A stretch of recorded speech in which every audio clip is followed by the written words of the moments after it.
завоюва в един оспорван бой на тежък терен. Вашето мнение за двубоя? Да, мога да кажа много здрав матч от мъжки.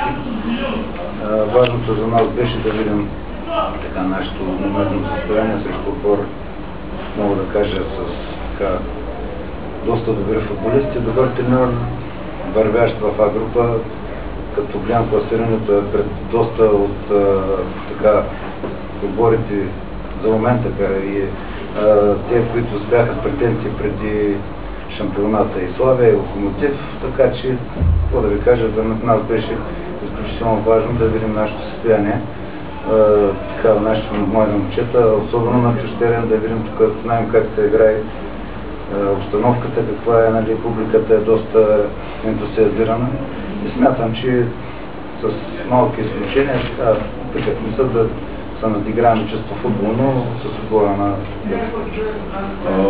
с нещо изненада ли отбора на Пирин в случая? Изненадана, само че не е свързано с спортно-физически елементи. Какво разбира?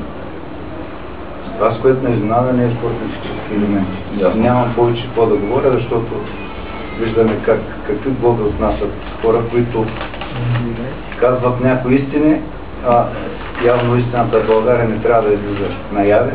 Заинтересовани са хора на високо ниво. Един човек, който сигнализира, че има чернотото в България, е наказан. Другия, който сигнализира, че има други работи в това, също е наказан, така че аз нямам какво да коментирам по тази тема. Доволни сте от представянето на вашия отбор? Аз съм абсолютно доволен от представянето на нашия отбор. Мога да кажа, че има какво доста да се желае, но момчетата са мотивирани, амбицирани и смятам, че сме на верния път. За реванши какво да очакваме? Нищо футбол. Нашия отбор, навсякъде, където сме играли, се опитва да играе футбол, както се видя. Доколкото не стигат възможности, смятам, че има какво да работим. Има добри позитивни неща. Но това е футбола. Остава ли приоритет за вас турнир за Купата на България или пък ще наблегнете основно на Б група, където откровено сте водачи?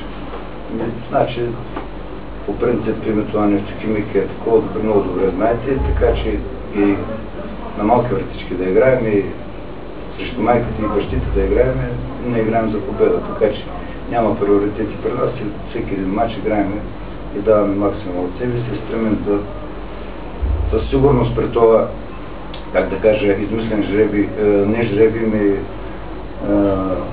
много там, не знам на кой може на тая идея явно правилните отбори да продължават напред.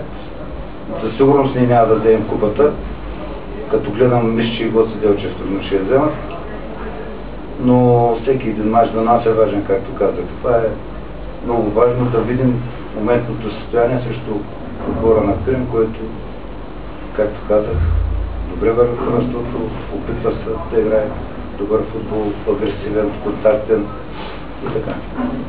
Някой въпрос има ли?